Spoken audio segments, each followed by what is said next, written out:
आकाशवाणी गोरखपुर से प्रादेशिक समाचार।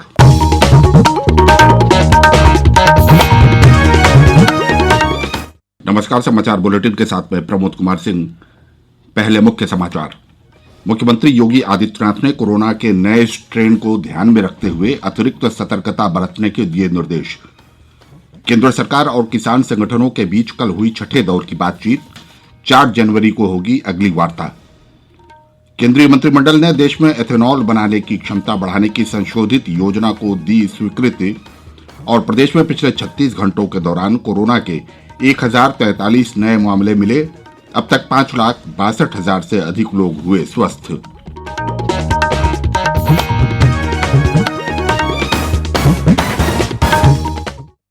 अब समाचार विस्तार से। मुख्यमंत्री योगी आदित्यनाथ ने कहा है कि प्रदेश में कोविड-19 के नियंत्रण के संबंध में राज्य सरकार द्वारा प्रभावी कार्रवाई की जा रही है। उन्होंने कोरोना के नए स्ट्रेन को ध्यान में रखते हुए अतिरिक्त सतर्कता बरतने के निर्देश दिए हैं।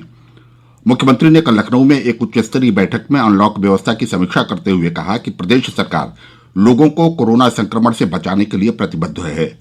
इसके मद्देनजर कोविड-19 के उपचार एवं बचाव की प्रभावी व्यवस्था को बनाए रखा जाए। उन्होंने कहा कि कोरोना संक्रमण की मेडिकल टेस्टिंग का कार्य पूरी क्षमता से संचालित किया जाए। नए स्ट्रेन के टेस्टिंग के संबंध में प्रदेश की प्रयोगशालाओं को आवश्यक उपकरणों से लैस करने के लिए जरूरी प्रबंध किए जाएं। साथ ही कॉन्टैक्ट ट्रेसिंग तथा सर्विलांस कार्य को पूरी सतर्कता से संचालित किया जाए। उन्होंने कहा कि आगामी 10 जनवरी से मुख्यमंत्री आरोग्य मेलों का आयोजन पुनः प्रारंभ किया जा रहा है। मेले में लोगों को कोविड-19 से बचाव के संबंध में जागरूक किया जाए। साथ ही आयुष्मान भारत योजना का व्यापक प्रचार प्रसार करते हुए योजना के पात्र लोगों के आयुष्मान कार्ड बनाने की व्यवस्था भी की जाए। प्रदेश के विभिन्न जनपदों में कल 67,000 से अधिक युवक एवं महिला मंगल दलों को स्पोर्ट किट उपलब्ध कराया गया। लखनऊ में आयोजित एक कार्यक्रम में मुख्यमंत्री योगी आदित्यनाथ ने दल के 11 सदस्यों को स्पोर्ट किट वितरित किए। इस मौके पर मुख्यमंत्री ने दल के युवाओं से राष्ट्र निर्माण में अपनी सक्रिय सहभागिता सुनिश्चित करने का आह्वान किया। मुख्यमंत्री ने कहा कि प्रदेश की सभी ग्राम पंचायतों और राजस्व गांवों में युवक एवं महिला मंगल दल का गठन किया जाए। इन दल के सदस्यों को गांव में नशे के दुष्परिणाम के बारे में ग्रामीणों को जागरूक करने के लिए प्रेरित किया जाए। उन्होंने कहा कि टीबी को समाप्त करने के अभियान में भी मंगल दल के सदस्यों को जोड़ा जाए। मुख्यमंत्री योगी आदित्यनाथ ने कहा है कि किसानों को एमएसपी का पूरा लाभ दिलाने के लिए राज्य सरकार प्रतिबद्ध है। उन्होंने धान खरीद कार्य को तेजी से संचालित करने के निर्देश दिए हैं। मुख्यमंत्री कल लखनऊ में एक उच्च स्तरीय बैठक में विभिन्न विभागों के कार्यों की समीक्षा कर रहे थे। उन्होंने कहा कि राज्य सरकार दुग्ध उत्पादन के माध्यम से ग्रामीण अर्थव्यवस्था को सुदृढ़ करने के लिए प्रयासरत है। मुख्यमंत्री ने कहा कि अधिक से अधिक राजस्व ग्रामों में दुग्ध समितियों के गठन की कार्रवाई की जाए। ग्रामीण क्षेत्रों में स्वयं सहायता समूह का गठन करके इन्हें डेयरी परियोजना से जोड़ा जाए। मुख्यमंत्री ने पीसीडीएफ की डेयरियों को सुदृढ़ करने के भी निर्देश दिए हैं। उन्होंने कहा कि प्रयागराज में आगामी माघ मेले की सभी तैयारियां गुणवत्तापूर्ण ढंग से की जाएं। केंद्र सरकार और किसान संगठनों के बीच छठे दौर की वार्ता कल नई दिल्ली में संपन्न हुई। इसमें केंद्रीय मंत्री नरेंद्र सिंह तोमर, पीयूष गोयल और सोम प्रकाश उपस्थित थे। बैठक के बाद नरेंद्र सिंह तोमर ने बताया कि बातचीत बहुत अच्छे माहौल में और सकारात्मक रूप से संपन्न हुई। उन्होंने बताया कि 4 मुद्दों में से 2 पर सहमति बन गई है।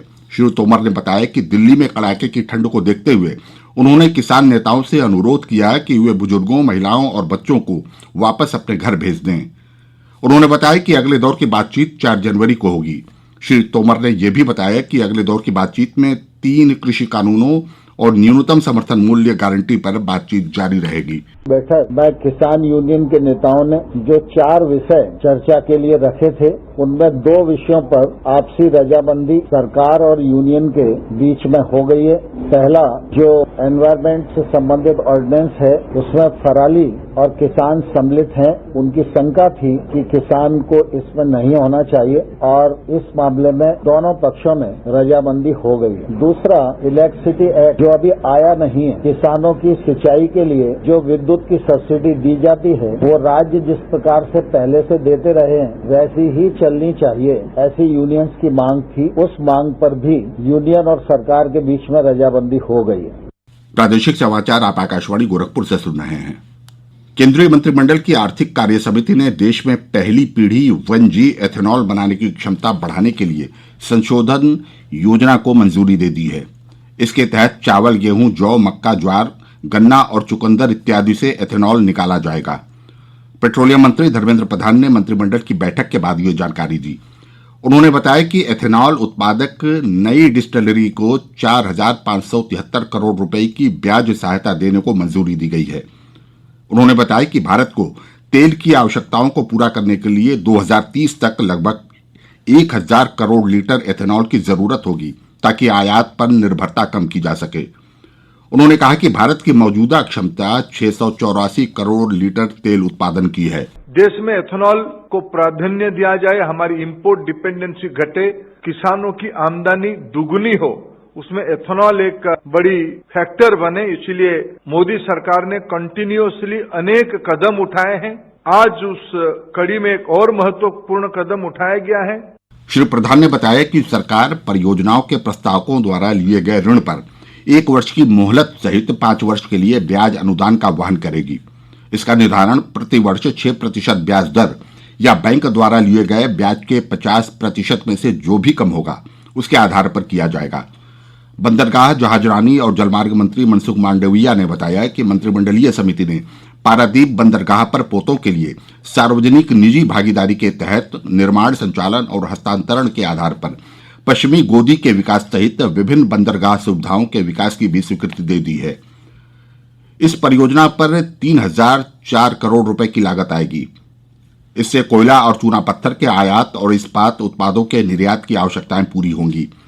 इस परियोजना से बंदरगाहों पर भीड़ भाड़ कम होगी, समुद्री मार्ग से माल भाड़े में कमी आएगी, जिससे कोयले का आयात सस्ता होगा और देश की अर्थव्यवस्था को बढ़ावा मिलेगा। इससे रोजगार के अवसर भी बढ़ेंगे। मंत्रिमंडलीय समिति ने आंध्र प्रदेश में कृष्णापट्टनम औद्योगिक क्षेत्र, कर्नाटक में तुमकुरू औद्योगिक क्षेत्र और उत्तर प्रदेश के ग्रेटर नोएडा में मल्टी मॉडल लॉजिस्टिक्स हब तथा मल्टी मॉडल ट्रांसपोर्ट हब के लिए आधारभूत उपकरणों के निर्माण के प्रस्ताव को भी मंजूरी दी है।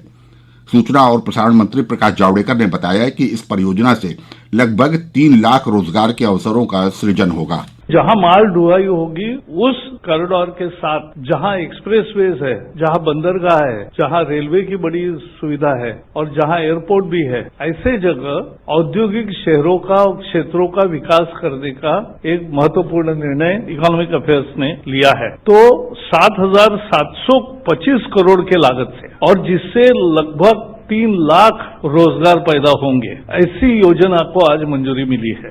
श्री जावड़ेकर ने यह भी बताया कि 2021 में एस्टोनिया, पराग्वे और डोमिनिकन रिपब्लिक में भारतीय दूतावास खोलने को भी मंजूरी दी गई।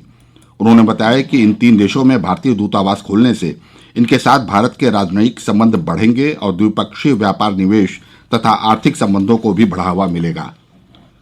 प्रदेश में पिछले 36 घंटे में कोरोना से संक्रमित 1,043 नए मामले सामने आए हैं। अब तक प्रदेश में कुल 14,155 कोरोना के एक्टिव मामले हैं। अपर मुख्य सचिव चिकित्सा एवं स्वास्थ्य अमित मोहन प्रसाद ने मीडिया को बताया कि अब तक कुल 5,62,000 से अधिक मरीज स्वस्थ हो चुके हैं। उन्होंने बताया कि यूके से आने वाले लोगों का कोविड टेस्ट कराया जा रहा है। अब तक 2,500 से अधिक सैंपल की जांच की गई, जिनमें 10 लोगों की रिपोर्ट पॉजिटिव आई है। मुख्यमंत्री योगी आदित्यनाथ ने जम्मू कश्मीर के गांदरबल में हुए आतंकी हमले में अलीगढ़ जनपद निवासी सीआरपीएफ के शहीद जवान नेत्रपाल सिंह के शौर्य और वीरता को नमन करते हुए उन्हें श्रद्धांजलि अर्पित की है। मुख्यमंत्री ने शहीद के परिजनों को 50 लाख रुपए की आर्थिक सहायता प्रदान करने की भी घोषणा की। और अंत में बुलेटिन के मुख्य समाचार एक बार फिर। मुख्यमंत्री योगी आदित्यनाथ ने कोरोना के नए स्ट्रेन को देखते हुए प्रदेश में अतिरिक्त सतर्कता बरतने के दिए निर्देश। केंद्र सरकार और किसान संगठनों के बीच कल हुई 6ठे दौर की बातचीत। 4 जनवरी को होगी अगली वार्ता। केंद्रीय मंत्रिमंडल ने देश में एथेनॉल बनाने की क्षमता बढ़ाने की संशोधित योजना को दी स्वीकृति। और प्रदेश में पिछले 36 घंटों के दौरान कोरोना के 1,043 नए मामले मिले। अब तक 5,62,000 से अधिक लोग हुए स्वस्थ। इसके साथ ही आकाशवाणी गोरखपुर से प्रादेशिक समाचारों का ये बुलेटिन समाप्त हुआ।